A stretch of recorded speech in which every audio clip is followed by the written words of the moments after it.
Hi, this is Steve Hargadon, and welcome to the Future of Education. It is Tuesday, 17th of October, 2012, and our special guest is Kirsten Olson, the author of Wounded by School, Recapturing the Joy in Learning and Standing Up to Old School Culture. Welcome, Kirsten. Thank you. I'm so delighted to be here. Yes, I'm really glad you're here too. Thanks for sending me a copy of the book and coming on the show. The Future of Education is a Web 2.0 Labs project, thanks to support from Mighty Bell, Blackboard Collaborate. And just as a reminder, I am on my Hack Your Education tour, which resumes a week from Friday in New York City. Lots of fun. Go to hackyoureducation.com. You're going to talk about that a lot. Oh, good. I hope so. We've had a couple of fun events. We had the Learning 2.0 conference in August as part of Connected Educator Month. Just a brilliant set of presenters and keynote speakers. That's all up at learning20.com. It is free, all of those recordings. We also finished this month the two-day virtual Future of Libraries Conference, Library 2.012, thanks to San Jose State University as the partner and co-sponsor of that event. Those sessions are all up. If you're not in the library world, please look at some of those. You may become an ardent fan like I am of libraries and librarians. Many of you know the story. I actually inherited the Library 2.0 network when it was going to get shut down, but it had been the example network that I'd used for setting up Classroom 2.0. And I offered to take it over just to keep it going, and am now a huge fan. We have over 16,000 members in that network, and it is really valuable work. Wow. And then coming up, the Global Education Conference, the Mothership, November 12th to 17th. Please do consider coming at 24 hours a day, 5 days, just a really, really fun event. You will not get any sleep. Be prepared. Coming up on the Future of Education next week. Is it next week? Yeah. Susie Boss on her new book, Bringing Innovation to School. Then Denise Pope's coming on, Kirsten. She's been on the show before to talk about her Challenge Success program. Jamie McMillan, probably most of you don't know Jamie, but she wrote a book on famous homeschoolers. And Cal Newport comes back on the show to talk about So Good They Can't Ignore You, Why Skills Trump Passion. So Cal's going to argue against our quest for passion. Should be very fun. He was a brilliant guest before on the show. Really glad to have him back. Yale Wishnick on Dependency to Success. Tony Jackson and Veronica, I'm not going to know how to say her last name, on Educating for Global Competence out of the Asia Society. That should be lots of fun. Then the Global Education Conference. New to this list is Charles Hayes on a book I found from the 1980s called Self-University. Really, really good book. I emailed him and asked him if he'd come on the show. He said that book is so old to him, he doesn't even like to open it and read from it. So he's going to talk about some of his newer work, but I haven't gotten it yet. But I really, really like his message. And then Ray McNulty is going to come on to talk about his book, and he is at Penn Foster, and very interesting work on a large academic social network. If you've missed any of the shows, they are all recorded. Blake Bowles came on to talk about Better Than College last week. Tom Vander Ark, I'm particularly proud of the Tom Vander Ark interview. You're probably going to know, those of you who've listened, that I disagree with a lot of what Tom says, and I think that I did a very good job of respecting his opinion but pushing back.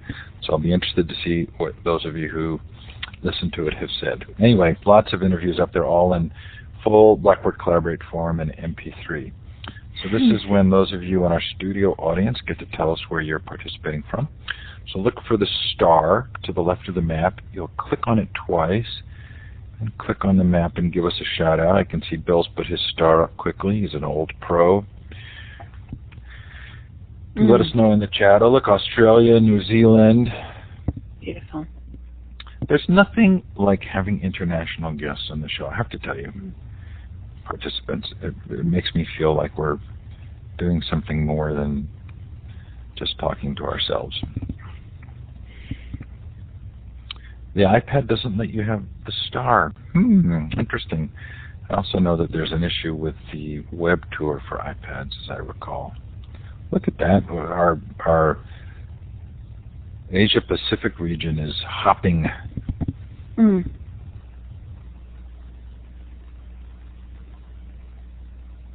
What a lot of fun. So please feel free to continue putting your location in the chat. Those of you who are listening to the recording, really appreciate that you take the time to do so.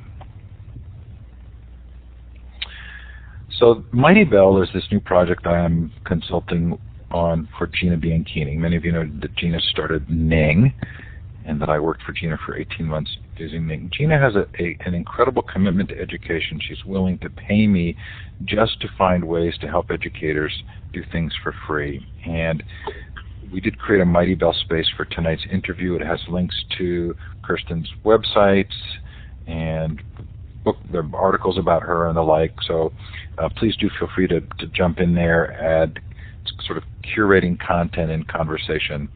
Really a lot of fun. And if you're doing Twitter chats, I'm going to be really curious to see if you end up finding the Mighty Bell environment a little bit more productive for that, because it actually keeps all of the content and all of the messaging, which is becoming increasingly hard with Twitter. Mm. Okay, Kirsten, this is really fun for me. I won't beat around the bush here. I loved this book. I loved the challenging that it did. I loved your approach. I know you probably tell the story a lot, but I really would like to have you kind of describe the interview process you were going through and how it kind of surprised you what you were hearing. Can I ask you to do that? You mean the interview process for writing the book? Well, so as I read the story, you were interviewing those for whom learning was a part of their life and their happiness. And, yes. And you were expecting to hear sort of these stories about their learning that weren't actually the stories you heard. That's right. So I was in graduate school, and in a very kind of fiery, volcanic period of learning in my own life as an adult, as a mom, as someone who was experiencing having 4 little people in school and trying to start a school. And I was really fascinated by the attributes and characteristics of people who were really, really powerful, fired up learners. What made them so, what kept them so lively as learners, and what had some of their seminal childhood experiences been around learning. And so I got some folks to support me in doing a whole project around that, which eventually became something I called virtuoso and artisan learners. And I did these really detailed, intense autobiographical interviews with these adults who were very successful people, researchers at major universities, marketing executives, a novelist, an artist. And I talked to them about their early experiences of learning, and all of them said, without exception, my most powerful learning was never in school. And that was just so chilling and propulsive and resonant for me in terms of my own life experiences of kind of hiding what I was really passionately engaged in, a novel underneath the worksheets in elementary school, or not being allowed to read ahead in something that we were reading in 5th grade because it wasn't allowed. And so I really had the sense that this was a story that needed to be told, and that we didn't have good ways of describing what made people really have a tremendous amount of velocity around their learning, and how they were able to escape the dulling and diminishing experiences of school. So that was kind of the origins of the project. I'm going to make a quick little announcement here to those of you who are in the chat. I'm seeing a fair amount of activity, and it can be hard to follow that. and I should have told you this earlier, in the default small chat window. So the best thing to do is to double-click on the top and drag it out and expand it, or look for the little menuing option there that lets you detach the panel. I'm sorry to interrupt, Kirsten. That was really moving to me in the book, and I thought it was a great way for you to kind of introduce the rest of the material. It would be an exaggeration to say that I've read Deschooling Society. I've looked at every word in the book, but I'm not sure I really understood it all. But Illich used the phrase "school sick," right? And you've used it here too. And just the concept of institutionalizing value kind of knocked my socks off and left me thinking for days. But you describe the wounds that school leaves. Can I get you to explain those to us a little?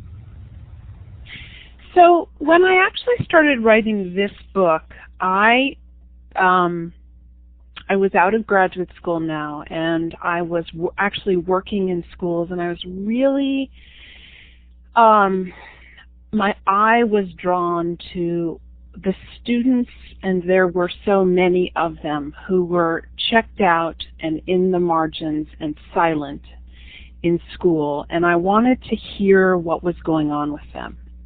And I wanted to understand what their experiences of being in the building and in this place, showing up every day but not appearing to be very present, was about. So I began to do the same kind of interviews with them that I had done with these virtuoso and artisan learners in graduate school.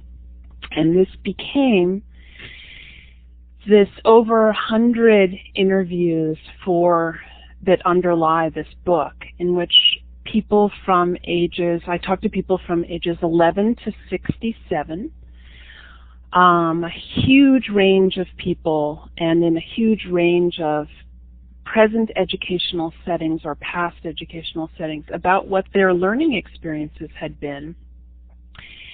And what I began to hear about was these patterns of wounding around their experiences as learners and their senses of themselves, and that I coded in a pretty conventional social science way, and that became these 7 wounds: wounds of creativity, wounds of compliance, wounds of rebelliousness, wounds of feeling oneself to be average, wounds of numbness, wounds of underestimation, and wounds of perfectionism.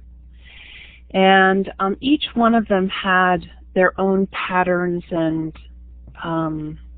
presentations, but the themes were really powerful and universal, and led me to feel the ways in which this institution, I think, is really very toxic and wasteful for so many people who are currently in it, or who have had very searing experiences with it in the past, and the power of those experiences kind of incised into people, like talking to a man in his 60s who could remember his spelling scores in the 2nd grade, and thinking we just don't have a discourse for describing how powerful this institution is in people's lives and in their conceptions of themselves. And we really need to do that, because we're not going to be able to fundamentally change this institution until we begin to talk about that.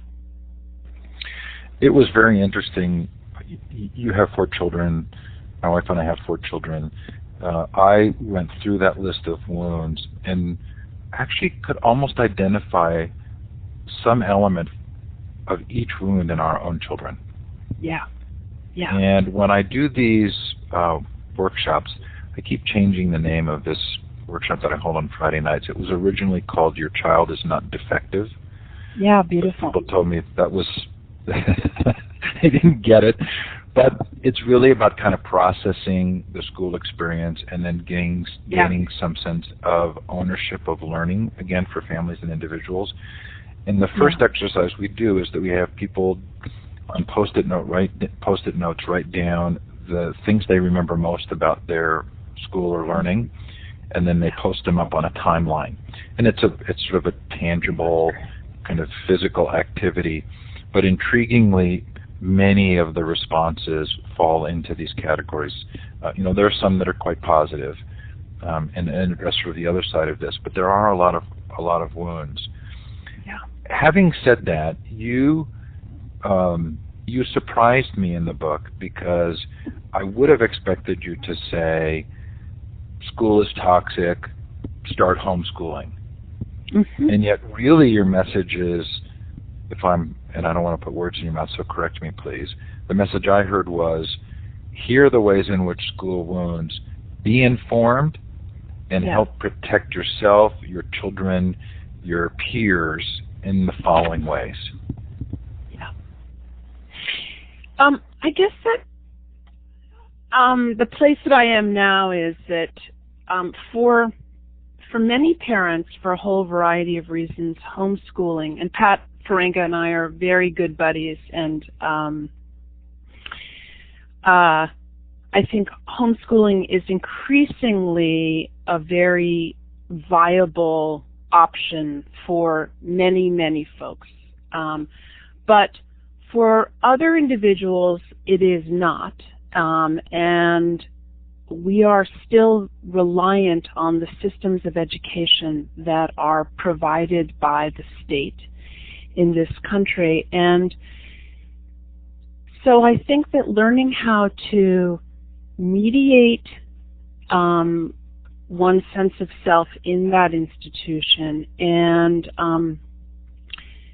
survive, and also for my own children to begin to have voice around social justice issues in the institution, to be conscientious objectors to the things that did not work for them or other individuals, was also an important part of the learning.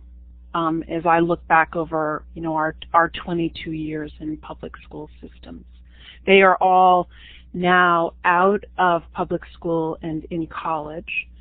So when we began 22 years ago, the landscape was very different than it is now. And I'm not sure I would have made those same decisions for them, but I think that understanding how to be whole, to have compassion for the individuals who are figures of authority in the system, but also to learn to stand up to them and object to what is wrong is a really powerful set of learnings for kids and parents and others. I don't mean to put you in an awkward position, but I'm interested in the candid sort of sense of how do you think people are responding to this message? Is the book getting the visibility that you would have wanted? Do people kind of immediately get it, or do you find that there are sort of barriers to understanding this? Watching the debates, watching the conventions, I'm increasingly interested that the larger narrative seems to roll on and gain strength, even with really good voices like yours talking about this. But are you experiencing something different? Well, I guess I am, and it may be that I'm hanging out with a particular group of folks, but my sense of this book, since when I first began, when it was first published, which to me feels like a while ago in my own life, I spent about 2 years going around the country talking to groups of parents and educators and school leaders about the book. And my perceptions were that initially there was a kind of sense of real shock, and that this was an embargoed and disallowed message, particularly coming from someone who had some robust establishment credentials and had made choices to be in the system herself and with her own children and in terms of my own career choices. So so that was very powerful to me at the beginning, and then it has come to feel to me as if the message is much more familiar now, and that many more folks are talking about the ways in which the system is dysfunctional and toxic and completely outmoded, in my view, and really in disarray in a whole variety of ways. That the talk about that is much more open, and for instance, Joel Klein, the former chancellor of the New York City public school system, said at the Harvard Graduate School of Education last month to a huge audience, no one says that K-12 education is working anymore. And I think that's a real change from 2009 to 2012. I think there is a real shift in the discourse, in the sense that the systems themselves are really under siege and in some very significant transformation, and it's not clear yet what the future looks like. And we are inventing that at this moment. That quote was particularly interesting to me because I hear two very different groups of people saying that.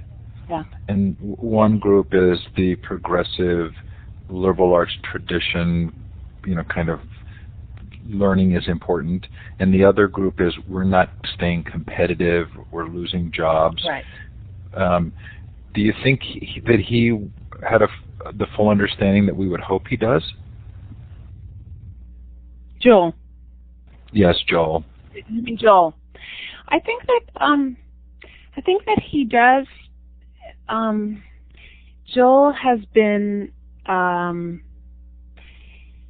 he speaks from his own biography and his belief in what the future of education looks like, and I think he is able to see both sides of that. I really hear you about these two different camps and their converging messages. I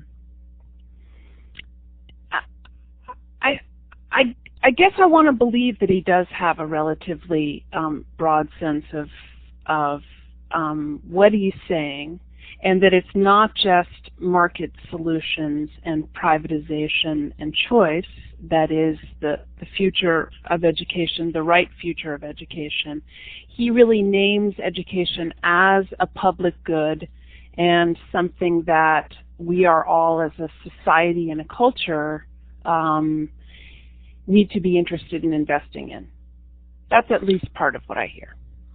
So let's springboard from that, because that message that education is more than job training, that that learning is about personal growth and pleasure and becoming more satisfied and being a valuable contributor to our society. It feels like that I did hear that message when I graduated from college in 1983. That was why I chose a liberal arts college. So I don't feel like that's necessarily a new message, but how did that get lost in some way, and how do we sort of describe what's happened to schools? Well, I guess that I guess what you're framing is a pretty big problem, and the one way to begin that is that with the emergence of the No Child Left Behind era and the emergence of the standards movement, which I would say began, powerfully and in federal and state policy in the mid-90s, and converged and gained momentum in the early 2000s, we began to, part of what fueled momentum for passage of No Child Left Behind was this definition of the purpose of education as being almost exclusively about what our economic competitive advantage was as individuals and as a culture and as a nation. And I think that we really focused the whole discourse about the purposes of schooling into these incredibly narrow kinds of channels, and then the only ways in which we had to measure whether education was effective or not were these incredibly low-level, gameable tests that had increasing economic and social consequences attached to them. And so I think that, you know, we're really struggling like drunks out of that era.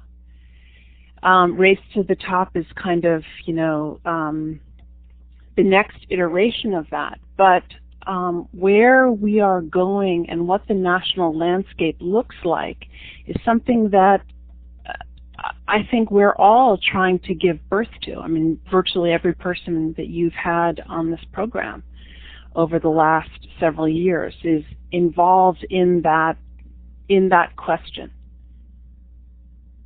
I don't know. Does that? Yeah. It does. And it's interesting. As soon as I asked the question, I thought, well, but there's still this question of the industrial model of schooling. As good Right. as my family's vision of school was at the point in time that I went to college, we were also seeing the legacy of a system that was really designed to accomplish certain goals that now don't make sense. And is there, one of the things that bothers me, I know, you know, ultimately there's a fair amount of optimism associated with the kinds of discussions we have. One of the things that bothers me is that legislation and governance are so tied into funds and lobbying right now, that the absence of somebody who benefits by helping students become independent and self-directed means that we're not likely to see a narrative through the traditional governance system that will help to get us out of that factory compliance obedience model. Am I being too pessimistic? Well, I guess I don't know if I understand everything that you're saying. I'm sure that I don't. But I guess what I think, what I see is that education and learning experiences are increasingly becoming detached from this institution that we call school, really unmoored from it, and for individuals who have choice. And because there are really, as you know, at every moment, increasingly rich and powerful experiences of learning available everywhere. And so I think that the institution of school, as we have known it, will become increasingly less significant and viable as an educational provider, because it is so outmoded, except for those individuals who really don't have options. And that really, for me, is the critical piece, is what does the landscape begin to look like then? And who is left in this system? And what is our national commitment to a transformation of the landscape that holds the small d in democracy as a sacred piece of our identity and our commitment to children and young adults as a collective good? That really, I don't know if that's sounding too lofty, but that really does bother me. upper middle class kids can choose to not be in the system increasingly in ways that are really viable. And schools as credentialing mechanisms and accrediting mechanisms and knowledge controllers is really increasingly contested. So what is the purpose of school, and who, and the systems of education that we have in place, and who gets left in that system? And that, for me, is a really critical issue about how do we, whom do the systems that we have currently privilege, and how will the new invitations of technology further privilege those who are already privileged? I think that's a really hard question. Yeah. One of the things that's come up in the interview show over the last couple of years is often the desire to categorize a better set of learning methodologies and to replace the current system with another system. Right. And I love it that you've brought democracy in here, and in your sort of the slide deck, which we may or may not reference, you talk about sort of the meteor shower of the variety of ways in which this is being addressed. But one of the conclusions that I've come to is that the process is really important. Yeah. And like in democracy, we understand the importance of participation as a fundamental part of governance.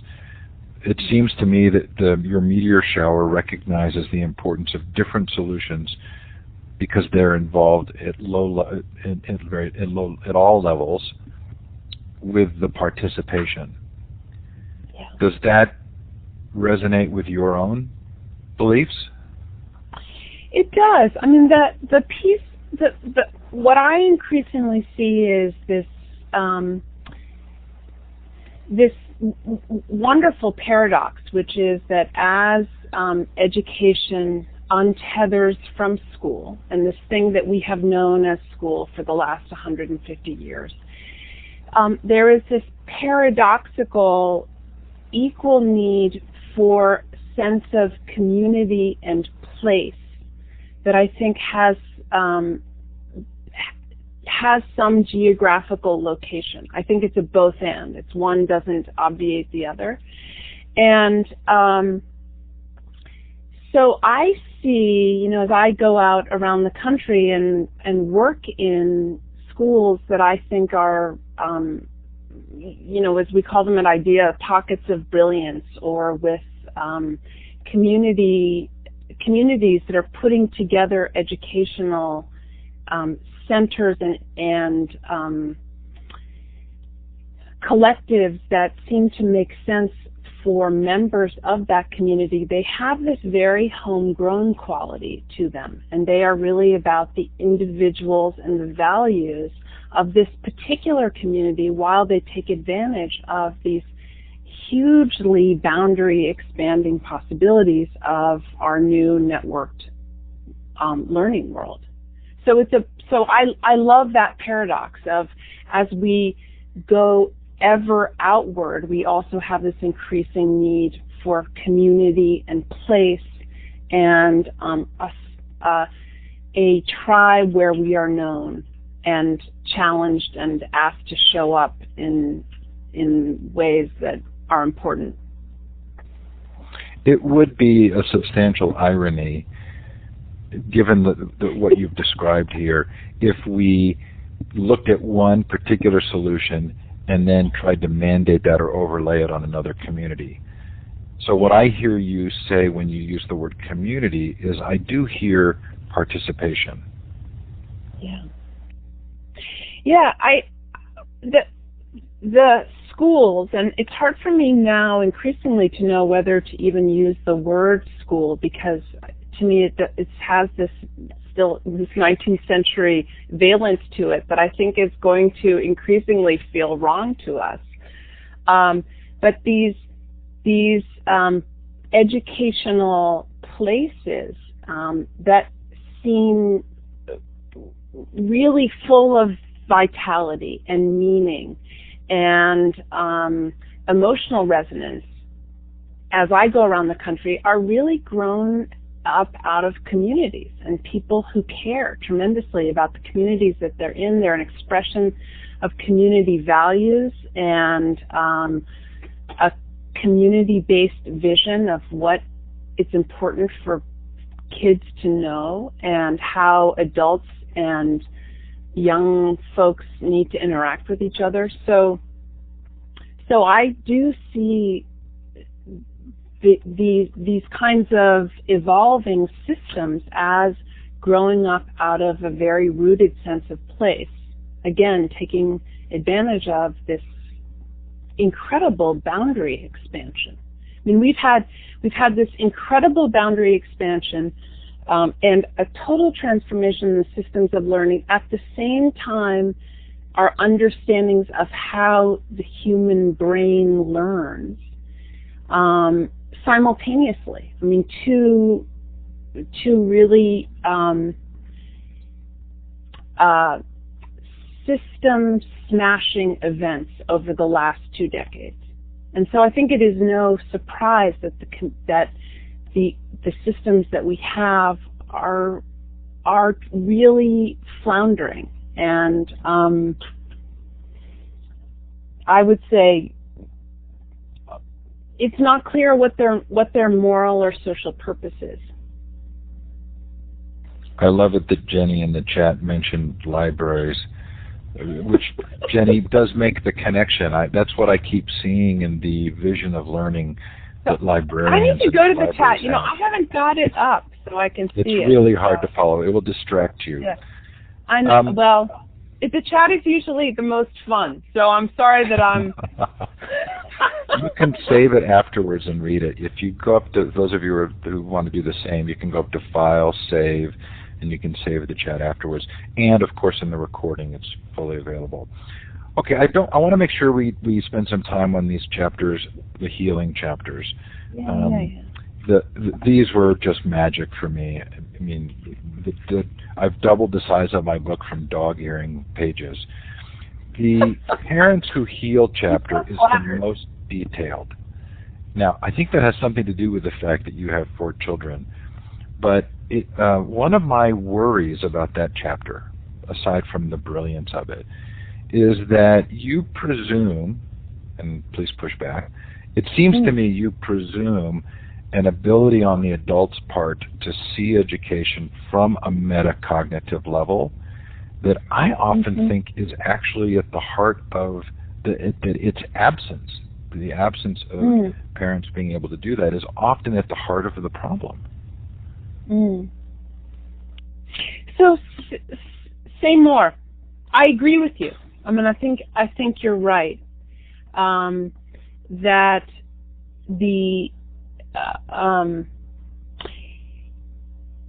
encouraging students to be anthropologists of the system and to notice and observe its effects and purposes, to have a metacognitive capacity to observe what's going on for them and their own learning is it may not be a skill that we talk about or have tried to develop enough. Again, you know, maybe this is where a place where the discourse really needs to be much more powerful. We need to spend more time talking about this. I loved your suggestions for parents. I loved them. I mean, the sort of the way you would talk to your child about school, just the idea that you would support the child in being an anthropologist, the change agent, or a conscientious objector. But I can tell you that when I have this conversation with other adults, it's the adults who very quickly shift into, but this is what's needed to get into college, or this is what they have to do, or it's rare for me to find another adult who talks at the level that you describe in the book, as much as I loved it.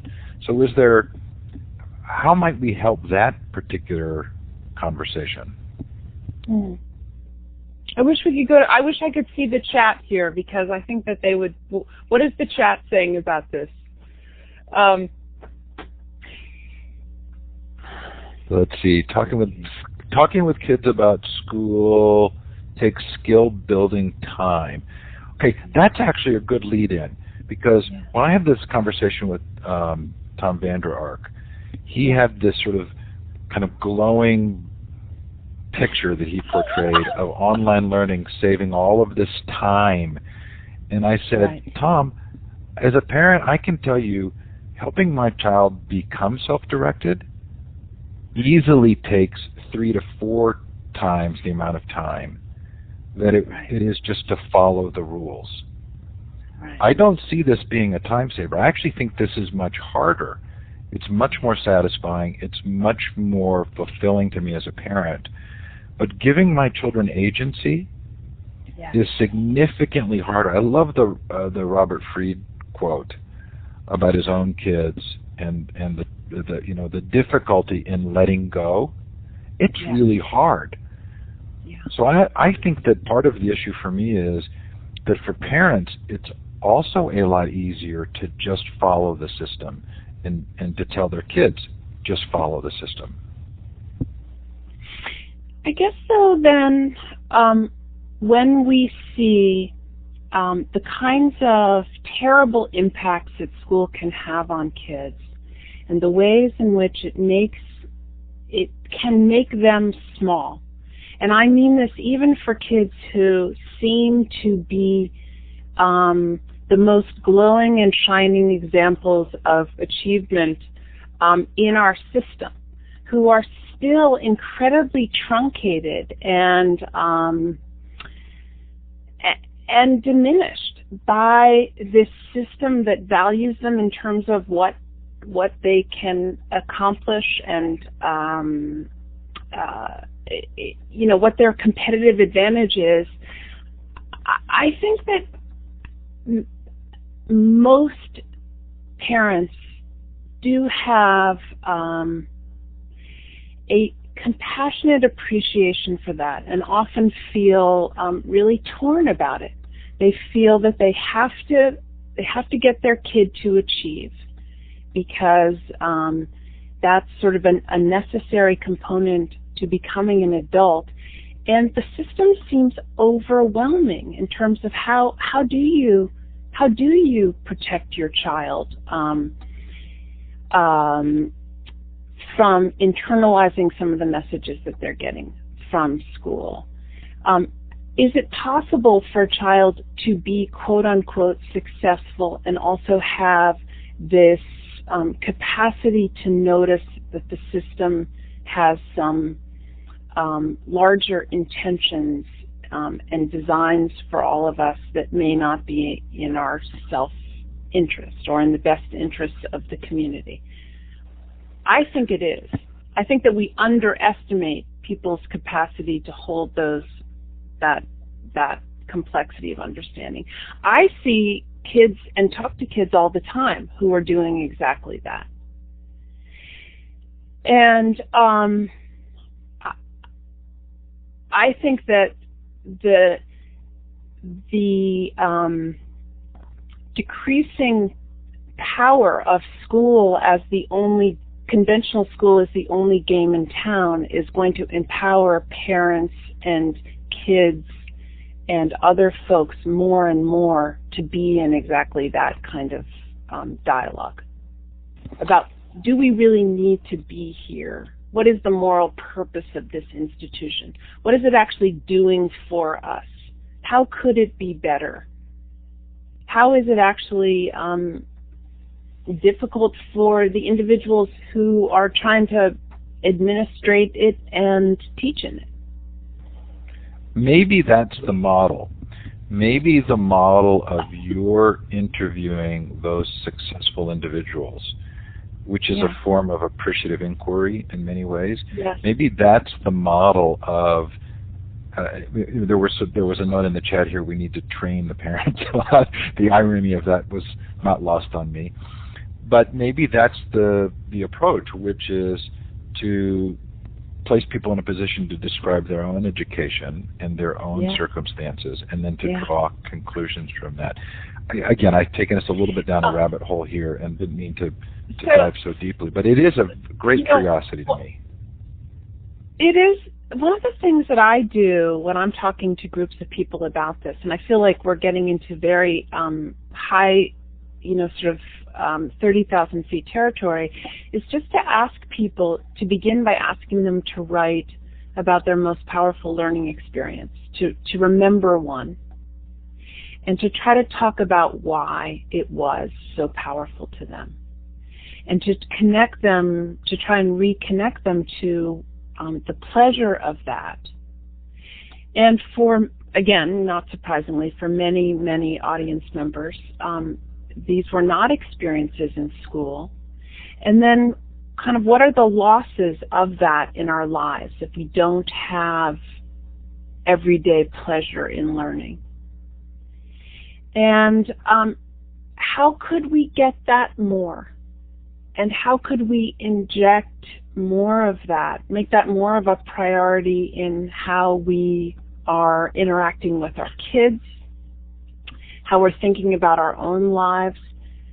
The tremendous pleasure and joy of learning, I think, is something that, we just can't talk about that enough. That alone is kind of a divine inspiration, so profoundly joy-giving and life-enhancing, that in some ways, we've got this crazy system that says learning is really terribly difficult and hard, and we have to force human beings to do it and shame and punish them if they don't. And in some ways, that's, this kind of paradoxical flipping of human evolution. There's so much good conversation in the chat, but I want to move on, and no clue, I'm just blown away by your comment. There are others here as well, but we'll have to just come back to that in a future show. So, Kirsten, you talk about also teachers who heal. And I've told the story this year many times of a teacher last year for our daughter who was in 8th grade last year, who just sort of brilliantly lit her up. He was a whole person. The kids loved him. He was an English teacher. They knew everything about him. They knew about his dog, his wife, his baby.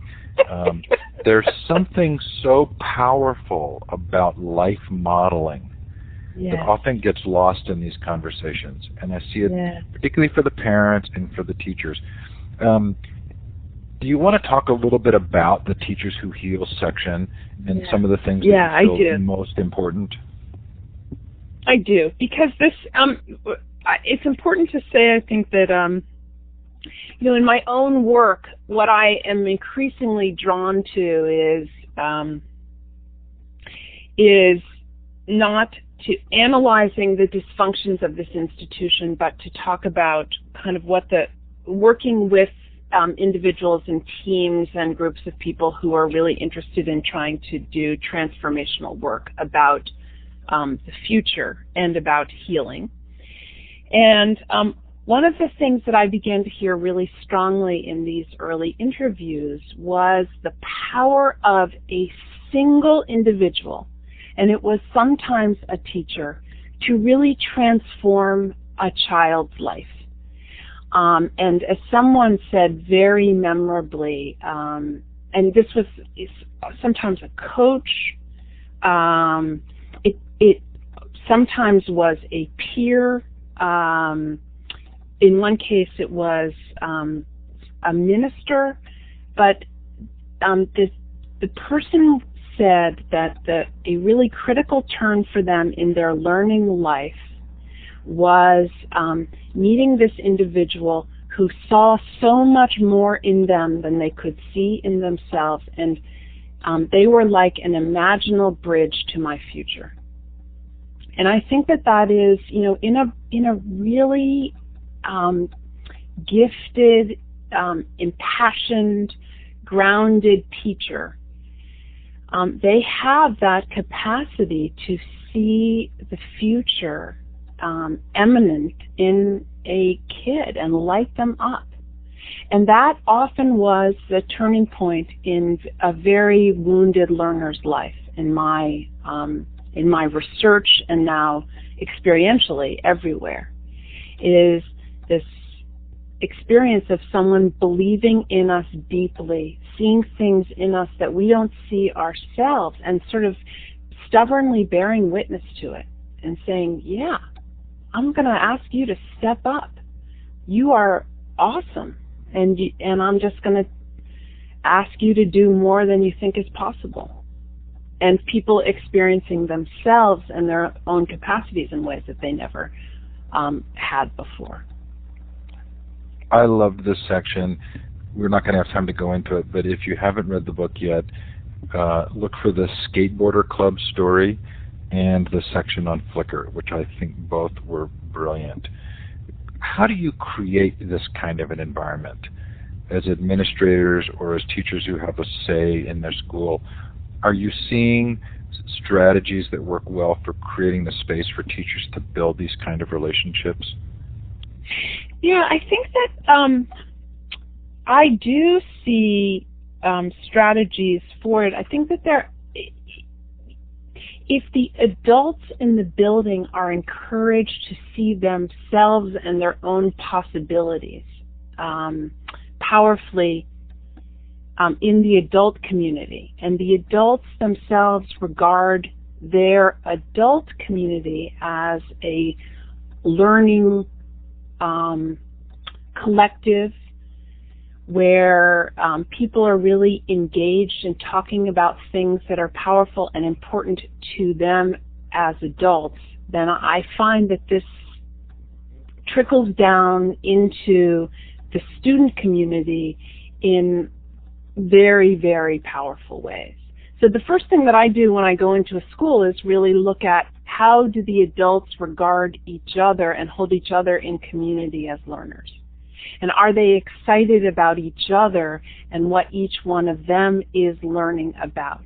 Because if that's going on, then kids are almost always going to be also involved in really powerful experiential exploratory learning. So I think that adults really set the community with each other, and they need to be reinforced in that. I mean, oftentimes in a school, you can be in a very deadening environment and then go into a single teacher's classroom that is this world of liveliness and possibility, and you talk to that teacher and they feel incredibly isolated and alone and survive by closing the door of their classroom and creating their own self-sustaining world in there. And we need to have whole schools and educational places that are devoted to that experience of adults being engaged in powerful learning together, so that redounds to the student community. And we haven't looked at the work in that way. We have not defined the work in that way. There are a number of stories in the book that bring tears. They're just powerful stories. One of the ones that I really remember from the book was the girl who was in the one class where the teacher was just head down kind of reading material, and her just sort of despair, and then going into another room with a teacher who shook hands with her and said, I will not talk to you for more than 10 minutes, and we're going to have guests. And it was a really great sort of dramatic showcase of how significantly different a classroom could be. Yeah. Okay, so students who heal. Those of you who are familiar with the show will know that I often promise a Q&A session and then don't get to it because there's too much good to talk about. You're just going to have to forgive me. This is a weakness of mine. But I don't want to miss the students who heal. And I'm going to ask you for permission. I would like to copy this and do this as part of my workshops, the student consciousness raising groups. Can you talk a little bit about that? Yeah, so at some schools in which I work, we have formed groups of really modeled on an old-fashioned women's liberation consciousness-raising group, where you get a group of middle schoolers, although I think this can be done with elementary schoolers as well, or middle school and high school kids together, and they begin to talk about their experiences of being a student in school, and what is working for them and what isn't, and why it isn't, and how it might be different. And really